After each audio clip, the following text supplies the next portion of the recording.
Hello and welcome to Wild Owl TV, the YouTube channel where you can learn about British birds of prey. Today I'm paying a visit to one of my favourite places to see the UK's smallest owl, the little owl. Little owls have not always been a resident of our shores. They were originally introduced in the 19th century from Europe as a natural predator to prey on bullfinches of all things. Unlike today, where bullfinch numbers are under huge pressure, back then they were a common bird and regarded as pests by Victorian farmers and wreaked havoc in orchards as they nibbled the buds of fruit crops.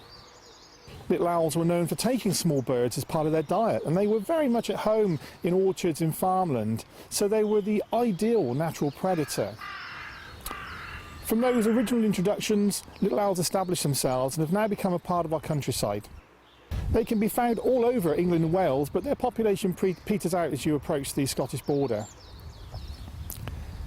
The little owls that live here near Bath are a regular sight to locals, where they see them perched on the top of the roof of the building behind me as they drive by.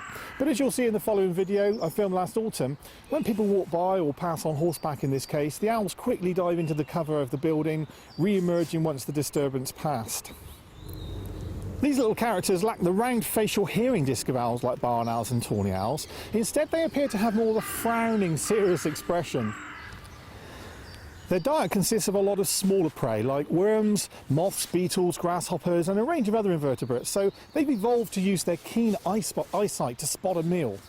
An attractive hearing disc is therefore not so important, although the owl is quite capable of catching small mammals, and despite its diminutive size, it can easily deal with larger prey such as rabbits and rats.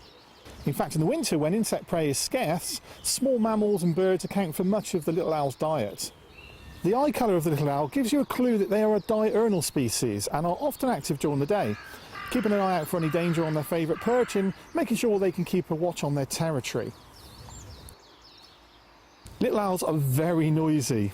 As you'll see from our owl, the way it responds noisily to another little owl's calls a few fields away in the clip is part of how they communicate with each other to establish and reinforce territorial boundaries. If you like your sleep, you really wouldn't want these birds nesting in a tree outside your bedroom, I can tell you.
Aren't they great little birds? BTO figures suggest that the UK population of little owls has actually declined by an alarming 46% in the last 40 years. In fact, there's been a 25% decline in the last 15 years alone. There's real concerns about what is causing this. Some suggestions point to high mortality of chicks by predators, but it seems that one of the main factors is the same old problem for owls: lack of suitable hunting habitats.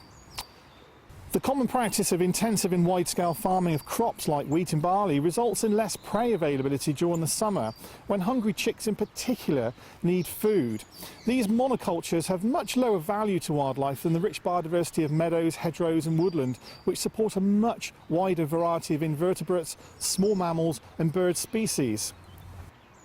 In my local area, one of the main issues to little owls, apart from lack of suitable foraging habitats, is the change of use of old buildings like the one behind me. This building, although old and permanently closed up, is in relatively good condition, and that hole in the roof that you see no doubt invited the first owl into this site years ago. However, most of the old buildings that are used by nesting little owls are near derelict.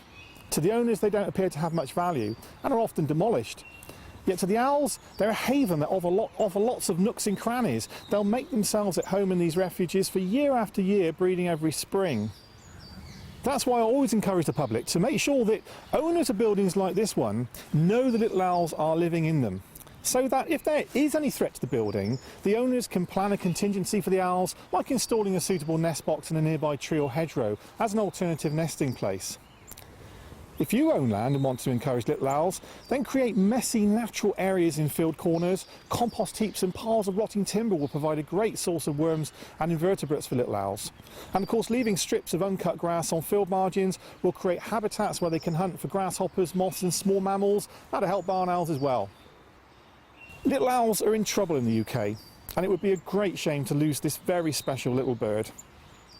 Like all birds of prey, they're an indicator of the health of the environment around them. If we're losing little owls, it's because we're losing their habitats and all the other species that are in those places.